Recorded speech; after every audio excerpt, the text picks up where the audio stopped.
हैं, किस मकसद से जमा हुए हैं, क्या वजह है? जो मुस्लिम पार्टी के लोग पदाधिकारी और जो है प्रतिनिधि हैं, जो मेंबर हैं, सब यहाँ पर आए हुए हैं, किस मकसद से यहाँ पर आप लोग इकट्ठे हुए हैं, क्या वजह है? तो मैं जैसे कि आपको मालूम है कि कल रात हमारे राष्ट्रीय अध्यक्ष असदुद्दीन अवैसी साहब के ऊपर हमला हुआ, जहाँ जो इलेक्शन की कैंपेनिंग करके मेरठ से अपने घर की तरफ दिल्ली की तरफ जा रहे थे, वहाँ इनके ऊपर 4 से 5 राउंड फायरिंग हुई। तो उसके लिए हम बाबा साहब अम्बेडकर ने हमें ये संविधान दिया है कि हम अपने पर हमारे जो मसले हैं, जो भी बात है, हम इनके देश का जो कानून है ये हमें संविधान वो देता है कि हम अपनी बात रखें। तो कल जो हमारे राष्ट्रीय अध्यक्ष के ऊपर हमला हुआ उसकी हम कड़ी निंदा करते हैं। और खासकर जो सरकार है, देखिए सरकार की जवाबदारी है, एक चार टाइम का खासदार और 2 टाइम का एमएलए, उनके ऊपर इस तरीके का हमला होता है। तो ये राष्ट्र के अंदर ऐसा मतलब माहौल होते जा रहा है, देश के अंदर माहौल इतना खराब हो रहा है कि लोग आज यहाँ तक पहुँच गए कि बड़े बड़े लीडरों के ऊपर आज हत्या उनकी होने जा रही है। ये जो हमला हुआ है उनके ऊपर, आपके राष्ट्रीय अध्यक्ष के ऊपर, तो इसका जिम्मेदार आप किसको मानते हैं? देखिए, वो जिम्मेदारी सरकार की है कि एक खासदार जो राष्ट्रीय अध्यक्ष है वो अपने इलेक्शन की कैंपेनिंग कर रहा है। तो जो जवाबदारी की बात होती है तो राष्ट्र सरकार का जवाबदारी है कि वो अपने देश के नागरिकों की सुरक्षा करना, ये सरकार का काम है। और ये एक लीडर जो 4 टाइम के खासदार, 2 टाइम के एमएलए और एक पार्टी के अध्यक्ष है, तो उनकी जवाबदारी, उनकी जो सुरक्षा है उसके लिए राज्य सरकार और केंद्र सरकार को सोचना चाहिए, उनके बारे में। कैटेगरी दे दी ना अभी। जी आज, लेकिन आज अभी हमले के बाद सरकार ने रिवाइज करते हुए जेड कैटेगरी दी है। रफीक भाई ऐसा है कि जिस तरीके से हमला हुआ था इलेक्शन का, आपको मालूम है कि इलेक्शन चालू हो गया यूपी के अंदर। आज जब इनके ऊपर हमला, अगर इस हमले के अंदर उनकी जान चली जाती फिर क्या करते? मसला ये है कि मतलब किसी भी पार्टी का लीडर हो उसकी सुरक्षा करना ये राज्य सरकार की जवाबदारी बनती है कि जिस तरीके का आज हिंदू मुस्लिम और इस तरीके की राजनीति लोगों के दिमाग में भर गई है, वो इस चीज को खत्म करने के लिए जब तक राज्य सरकार, यूपी गवर्नमेंट और दिल्ली सरकार जब तक इसके ऊपर संज्ञान नहीं लेगी, इस तरीके के हमले होते रहेंगे।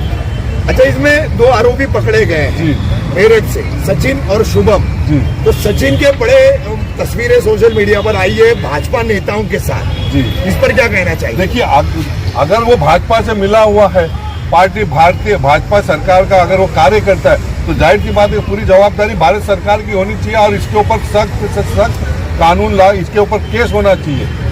चाहे वो कि अगर वो भाजपा का है, पूरा क्लियर दिख रहा है, तो उसके ऊपर पूरा कानून उसके ऊपर वो करना चाहिए। और सरकार को सोचना पड़ेगा कि ये आपके बनाए हुए जो माहौल आज आ रहे हैं हिंदू मुस्लिम के हिसाब से, भाजपा ने जो हिंदू सेल और ये सेल चालू किए उसकी देन है, जो आज नौजवान के दिमाग में बैठ गया है, तो वो इस तरीके की हरकत किया।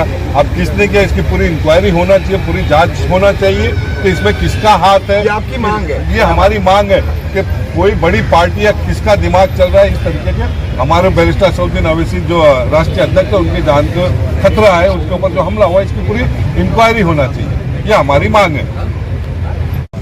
अस्सलाम वालेकुम रहमतुल्लाहि व बरकातहू।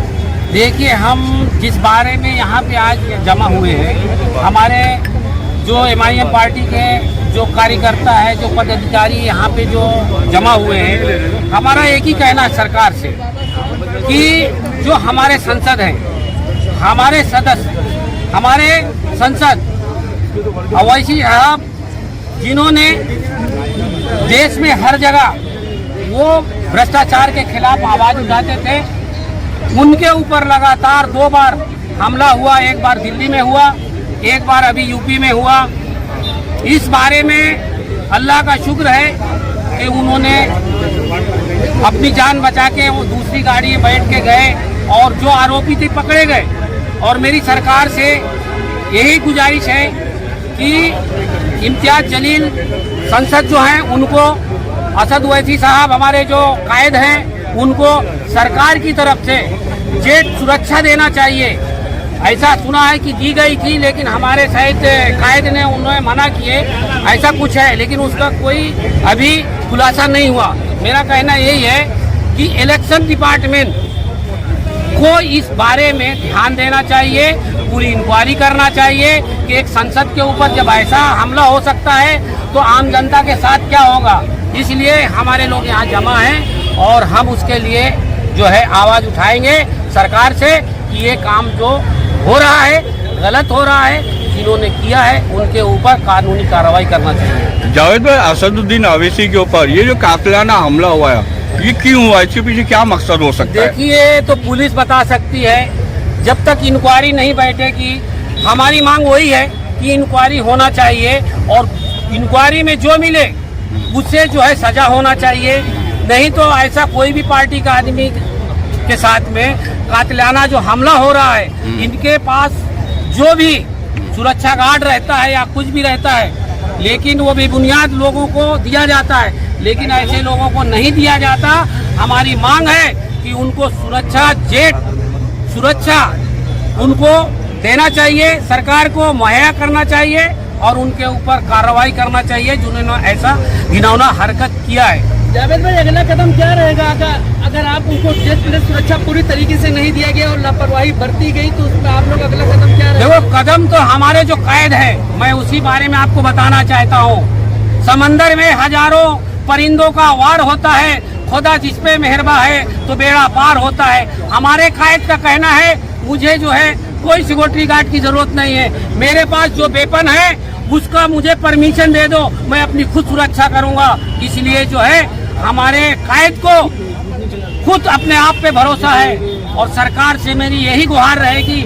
यहाँ पे जितने भी लोग हैं सभी का कहना है, हमारी गुजारिश है कि आप लोग जो है ऐसे लोगों के ऊपर सख्त कार्रवाई होना चाहिए ताकि किसी संसद के ऊपर ऐसा घटिया हरकत कोई न करे। अस्सलाम वालेकुम व रहमतुल्लाहि व बरकातहू।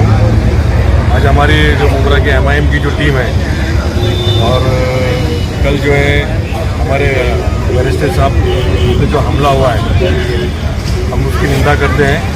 और दूसरी चीज़ ये बताना चाहता हूँ आपके चैनल के माध्यम से कि जमात जो है डरने की जमात नहीं है, जमात जो है डरने की जमात नहीं है। और जो हमारे साहब जो है बाबा साहब अम्बेडकर साहब के संविधान पे जो चलते हैं, तो हमारा यही कहना है जो 2 आरोपी पकड़े गए हैं, इसकी अंदर तक जो गहराई तक जांच होना चाहिए कि हमला किसने कराया है।